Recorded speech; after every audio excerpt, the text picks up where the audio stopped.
तब ते जीव भयो संसारी, छूट न ग्रंथ न होई सुखारी।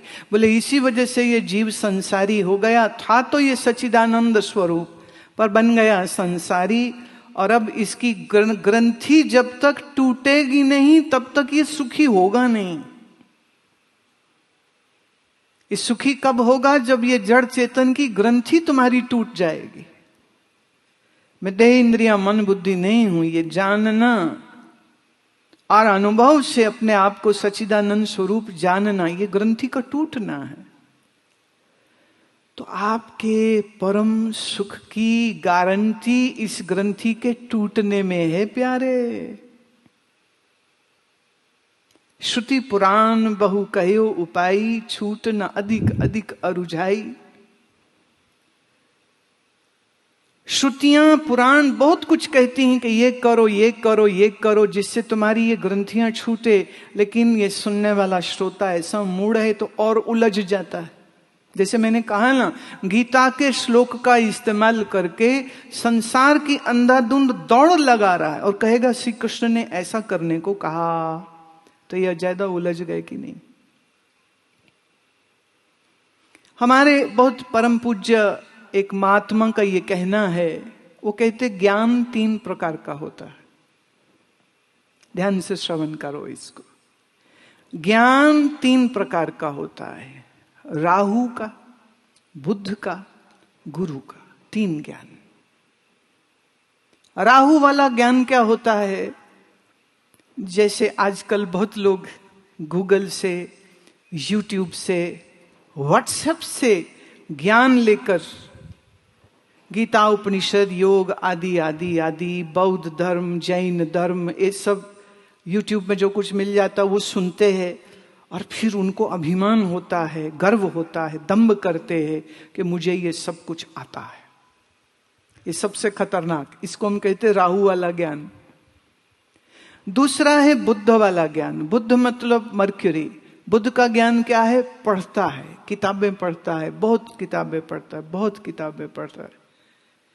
और किताबें पढ़ पढ़ करके जो ज्ञान होता है वो बुद्ध वाला ज्ञान होता है। पर याद रहे ज्योतिष में बुद्ध को हम बालक बोलते हैं। जैसे बालक है ना, उछलता रहता है, ऐसे ही जो किताब वाला ज्ञानी होगा वो भी उछलते ही रहते हैं। फिर होता ना, बैठा बैठा के लोगों को सुनाता है, चल तेरे को मैं ज्ञान सुनाता हूं, तुम्हें क्या पता, मैं बताता हूं कि ये किताब का पढ़ा कुछ, उस किताब का पढ़ा कुछ, उस किताब का पढ़ा कुछ, उस किताब का पढ़ा।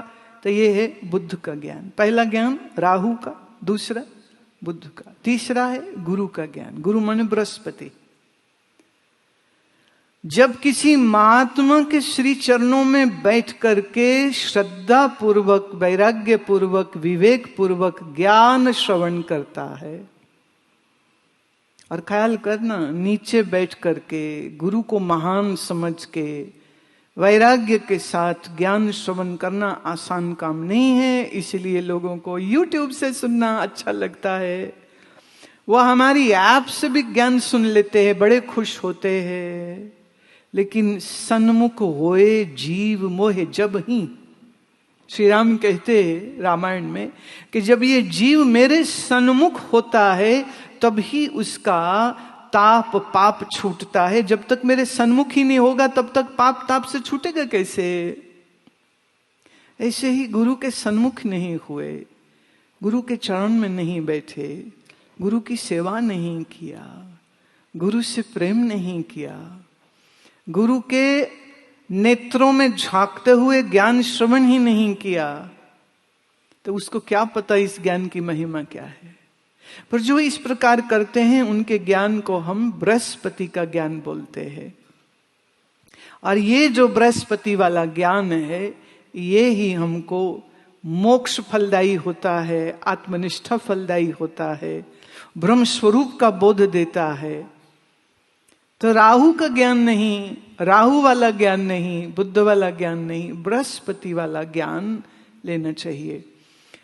जब कोविड चल रहा था ना, तो उस समय पर लोगों के लिए बड़ी मुश्किल वक्त था, तो मैंने जूम पे ऑन कर दिया। मैंने कहा सबको घर बैठे श्रवण करते रहे, नहीं तो मन बड़ा बड़ा डर और भय में इतने लोग मर रहे थे, बीमार हो रहे थे, तो इसलिए जूम पर हमने सुनाना शुरू कर दिया। बहुत कुछ हमने उन दिनों काम किया। फिर कोविड ठीक हो गया, फिर आश्रम खुल गया। अब आप सब देखो ना, आश्रम में मेरे सामने बैठे हो और सत्संग चल रहा है, लेकिन फिर भी कई लोगों का ईमेल आया। जैसे पीछे हमने अपरोक्ष अनुभूति जब पढ़ाया तो कईयों के मेल आए कि इसको हमें जूम पे दे दीजिए। मैंने कहा ना, अब तो कोविड नहीं है, जूम पे आने के लिए कोविड लाना पड़ेगा, और हम नहीं चाहते हमारे देश में कोविड दोबारा आवे। ये महामारी कभी ना आवे और किसी भी देश में कभी नहीं आवे। प्यारे, वो महामारी थी, इसलिए जूम पर हमने सत्संग ऑन कर दिया, लेकिन तुमने तो इसको रूल बना करके रख लिया कि अच्छा आप तो वहीं पे दे दो, कौन जाए कौन आए। पर तुम्हें नहीं पता, ये जो एक एक कदम चल के गुरु की याद हृदय में रखते हुए जो तुम आश्रम तक पहुंचते हो, ये अपने आप में एक यज्ञ है, ये अपने आप में एक तपस्या होती है। उतना समय आप घर बार दुकान ऑफिस सब छोड़ करके निकलते हो तो किंचित वैराग्य तुम्हारे अंदर बनता है। यहाँ आकर के जमीन पर बैठते हो, तितिक्षा होती है। जो प्रसाद में मिलता है वो प्रसाद तुम खाते हो, ये भी एक तितिक्षा है। वो बात अलग है कि हमारा यहाँ प्रसाद में, अभी परसों हरिमिलन मेरे से पूछे कि रामनवमी पर मीठा क्या देना है। मैंने कहा मीठा पता नहीं क्या देना है, पहले ही लोग खा खा के मोटे हुए पड़े, रहने दो, मीठा छोड़ो। बोले नहीं नहीं, रामनवमी है, मीठा तो देना बनता है। तो मैंने कहा फिर, तो इन्होंने सुझाव दिया, बोले गुलाब जामुन बड़े बड़े वाले बनवाऊं, वो जिन्होंने ऋषिकेश बनाया था शिविर में। मैं बिल्कुल ठीक है, चलो अब देखो आए हो तो मिलेगा, सबको मिलेगा। टेस्टिंग हमने कल कर ली, इससे उत्तम तुम्हें बाजार में मिलने नहीं वाला है। तो साफ सुथरा हाइजीनिक यहाँ सेवा में रहने वालों ने, हमारे जो कारीगर थे उन्होंने बहुत बढ़िया देसी घी में बनाया। अब आप कितना भी अच्छा घर में बैठ के YouTube से मुझे सुन लो, पर जो यहाँ आज तुम अभी गुलाब जामुन खिलाएंगे आपको, तो ये तो नहीं ना फेसबुक में दे सकती मैं। हाँ, ये तो नहीं ना YouTube से तो मैं ट्रांसफर कर सकती, उसके लिए तो यहीं आना पड़ेगा। और फिर एक बात कि आपको जो बिल्कुल, मैं तो अपना अनुभव कहती हूँ। मैं अभी जलंधर में थी, सत्संग था, बहुत काम होता है, लोगों को मिलो, दर्शन, प्रेमी, दिन भर कोई आया गया, सत्संग हो रहा है। तो 5वें दिन जब मैं वापस आई हूँ यहाँ आश्रम में, और ये हरियाली, ये सरोवर, ये सुंदर सुंदर जो मीठी हवा चल रही थी, ये इतने बड़े बड़े डालिया के फूल जो खिले हैं, ये जो खुशबूदार सारा वातावरण है, तो हम तो दोनों हाथ जोड़ के कहा धन्यवाद ईश्वर, प्रभु कितनी आपकी कृपा है। लोग मर के स्वर्ग जाते, हम तो जीते जी स्वर्ग में रह रहे हैं। वो मरने बाद स्वर्ग होगा नहीं होगा हमें नहीं मालूम, पर स्वर्ग का जो वर्णन उन्होंने दिया है हमको, वो पूरे लक्षण यहीं पे मिलते हैं। सुंदर सुगंधित सुवास इस वायु में है। और फिर शाम के समय पर जब फिर वो महिषासुर मर्दनी शतनाम स्तोत्र, दुर्गा 32 नामावली और फिर आरती, और जब इतने कई 100 लोग मिलकर के जब ये पाठ करते हैं, जब आरती होती है, जो ऊर्जा है, जो वह आनंद है, वो आनंद कहाँ मिलेगा प्यारे। इसलिए सन्मुख होए जीव, जब सन्मुख कहते जीव होगा ईश्वर के, तभी उसका कल्याण है। इसलिए ज्ञान का महात्म्य तभी है जब सदगुरु के सन्मुख बैठे, श्री चरणों में बैठे। जो वो एक जो हवा की वो जो महकती हुई खुशबू आती है, वो जो खुशबू है ना, वो किसी अगरबत्ती या किसी परफ्यूम की नहीं है महाराज, वो प्रेम की खुशबू होती है, वो प्रेम की सुवास होती है। उस प्रेम की सुवास को जो सूंघते हैं उनका हृदय भर उठता है आनंद से, प्रेम से। तो सत्संग में जब राम के स्वरूप का वर्णन जाना और राम के स्वरूप का पता चलता है, और यही राम मेरे चित्त में बसे, यही राम नाम सबसे प्यारा और यही मेरे जीवन का आधार, और राम नाम को ही मन में हम बसाएं, इससे उत्तम और क्या हो सकता है। मैं हमेशा याद करती हूं कि आज से मतलब रामनवमी जिस दिन मुझको महाराज जी ने वस्त्र दिए थे तो उसके 3 दिन बाद थी। हालांकि वस्त्र उन्होंने दे दिए, जो मैं चाहती थी वो दे दिए उन्होंने, पर मेरे मन में भाव यही था कि नहीं, धारण तो रामनवमी को ही करूंगी और ऋषिकेश में ही करूंगी, तो गंगा किनारे ही करूंगी। इसलिए 2 दिन इंतजार किया। और अजीब बात देखिए कैसे संजोग होते हैं कि जिस आश्रम के ठीक सामने मैंने भगवे वस्त्र धारण किए थे, वह आश्रम किसी और का नहीं, स्वामी राम कृपालु जी का था। और फिर यह समय आया कि वो खुद मुझे ढूंढते ढूंढते दिल्ली आ गए थे, और फिर जब तक उनके देह में प्राण रहे हैं वो इतना इतना इतना इतना प्रेम हमसे किए हैं कि हम बता नहीं सकते। वो हमारे परम मित्र थे, मतलब आप अंदाज भी नहीं कर सकते हो कि किस तरह से हम खेलते थे उनके साथ और वो खेलते थे हमारे साथ। और उनकी तप तपस्या की कहानियां हम आपस में बात करते। गंगोत्री जाने की जब तलब उठी तो वहां तो नहीं, और हम लोग इकट्ठे कहाँ पहुंच गए, हम लोग हेमकुंड चले गए। फिर एक समय आया हम बद्रीनाथ इकट्ठे चले गए, तो यात्राएं करते थे। जगन्नाथपुरी में सत्संग का आयोजन स्वामी जी ने किया था मेरे लिए, अपने शिष्यों को कह के, तो सत्संग पुरी में कराया और अपने भक्तों को, अपने शिष्यों को लाते थे, चलो चलो चलो माँ का दर्शन करो, चलो चलो चलो माँ का दर्शन करो। और ये जटाजूटधारी तपस्वी सन्यासी मालूम राम जी का भक्त था। ये संजोग देखिए कैसे बनते हैं। और रामानंदी संप्रदाय से थे, श्री राम उनके इष्ट है, राम जी के वो भक्त हैं, राम से वो प्रेम करते हैं। रामनवमी के दिन मैं चुनती हूँ खुद से कि सन्यास का वस्त्र उसी दिन धारण करूंगी, और करती भी हूँ कब, रामनवमी पर करती भी कहाँ हूँ, इस राम के भक्त, इस संत के आश्रम के ठीक सामने माया कुंड में। तो ये बड़ी अद्भुत बात है।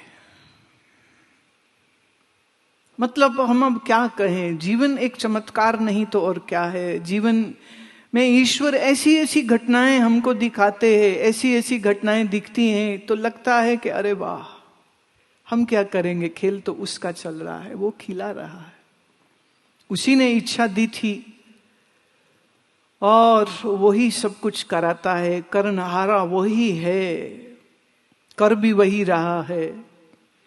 तो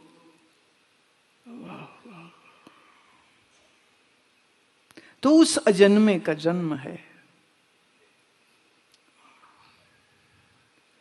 तो राम मेरा ही निज स्वरूप है, ये जिसने जाना सो ही ज्ञानी, सो ही ब्रह्मज्ञानी, सो ही आत्मज्ञानी।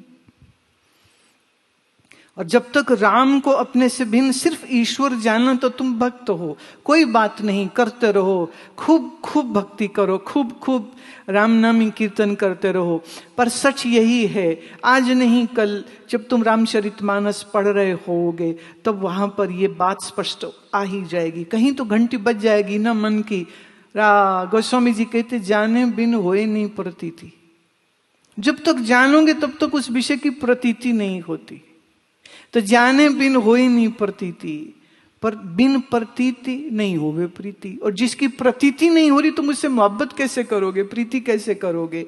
प्रीति बिना नहीं भक्ति दृढ़ाई, और बिना प्रीति के भक्ति की दृढ़ता कैसे होगी। जिम खगपति जल कै चिकनाई। तो आपको ये समझना होगा कि उस राम को जानना ही होगा। वो राम का स्वरूप क्या है ये समझना ही होगा। तो उस राम को के स्वरूप को समझने के लिए आप रामचरितमानस में भी जा सकते हैं, बट इसमें भी तुलसी जी बोलते हैं गुरु बिन भवनिधि तरे न कोई। अपने आप पढ़ने लगोगे तो खाली राम सीता की स्टोरी पढ़ के आ जाओगे। गुरु बिन भवनिधि तरे न कोई, जो शंकर बिरंच सम होई। चाहे ब्रह्मा हो जाए, चाहे स्वयं शंकर हो जाए, गुरु तो भी चाहिए। ये चाबी ज्ञान की गुरु के पास है। ख्याल करना, मुक्ति की चाबी गुरु के पास नहीं है। सिर्फ तेरे अज्ञान को दूर करके ज्ञान का प्रकाश तुम्हारे मन में हो जाए, इसकी चाबी गुरु के पास है। कई लोग सोचते गुरु बनाओ मुक्ति होती, गुरु जी मुक्ति देते ना, कोई गुरु मुक्ति नहीं दे सकता। तुम मुक्त स्वरूप हो, गुरु ये ज्ञान कराता है। और जो ये बोले मैं मुक्ति दे दूंगा, तुम मेरा चेला बन जाओ, मैं तुमको मुक्ति दे जाऊंगा, उससे तो तुम 100 मील दूर भाग जाना। जो ऐसा ड्रामा करे और ऐसा नाटक करे। तुम सच्चिदानंद स्वरूप हो। अपने इस सच्चिदानंद राम स्वरूप को जिसने जाना सो ही मुक्त है, सो ही मुक्त है। तो अपनी मुक्ति को पहचानना होता है। तो ज्ञान तुमको उस परमात्मा की प्राप्ति करवा देता है जो परमात्मा पहले से ही तुमको प्राप्त है। वो है तो हम हैं, वो ना हो तो हम कैसे हो सकते हैं। अच्छा, हम यूं भी कह सकते हैं हम हैं इसलिए हम उसको जान सकते हैं। जब हम उसको जानने निकलेंगे तो जानते जानते जानते जानते जानते जानते जानते जानते पता चलेगा ढूंढने वाले वो तो तू ही था। श्री राम, अब लक्ष्मण और सिया। सीता को हम आध्यात्मिक दृष्टि से देखें तो वो है माया, राम है ब्रह्म और लक्ष्मण है कौन? भक्त, खोजी, जो जानना चाहता है। तो वो पूछता है राम मेरे ज्येष्ठ भैया आप कौन हो? क्योंकि जिस ऋषि मुनि के आश्रम में जाते हैं सब अपने आसन से खड़े होके हाथ जोड़ते हैं, स्वागत करते हैं, तुमको नमस्कार करते। तुम उनको नमस्कार करने गए थे, वो तो तुमको नमस्कार कर रहे होते। तुम हो कौन असल में? श्री राम मंद मंद मुस्काते हैं और सीता जी की ओर देखते हैं और फिर सीता बोलती हैं। क्योंकि ब्रह्म के पास तो वाणी है नहीं, ब्रह्म अपना आप कैसे वर्णित करेगा? तो वर्णन करने के लिए तो अंतःकरण चाहिए। तो माया रूपी प्रकृति रूपी सीता फिर उपदेश देती हैं लक्ष्मण को कि हे लक्ष्मण, जिसको तुम देख रहे हो, यह जो राम का स्वरूप रूप तुमको दिख रहा है सो तो प्रकृति का है, सो तो माया का है। और राम वास्तव में तो अनंत है, अनादि है। सोई सचिदानंद घन रामा, वो सचिदानंद स्वरूप है। और वो समझाती हैं लक्ष्मण को, उनकी इस जिज्ञासा, उनकी इस प्रश्न का उत्तर सीता जी देती हैं। तो माता भगवती सीता के बगैर वो कहते फिर राम से मुलाकात नहीं हो सकती है, इसलिए सीता जी की आवश्यकता। सीता अर्थात प्रकृति। तो गुरु के वचन के बगैर, गुरु के उन वचनों को सुने बगैर तुम्हारे मन का अज्ञान का नाश नहीं होगा। और ख्याल करे ये गुरु का जो देह है ये भी तो प्रकृति का ही बनाया हुआ है ना। बात समझ रहे हो? तो प्रकृति के द्वारा उस प्रकृति के आधार अधिष्ठान का बोध किया जाता है।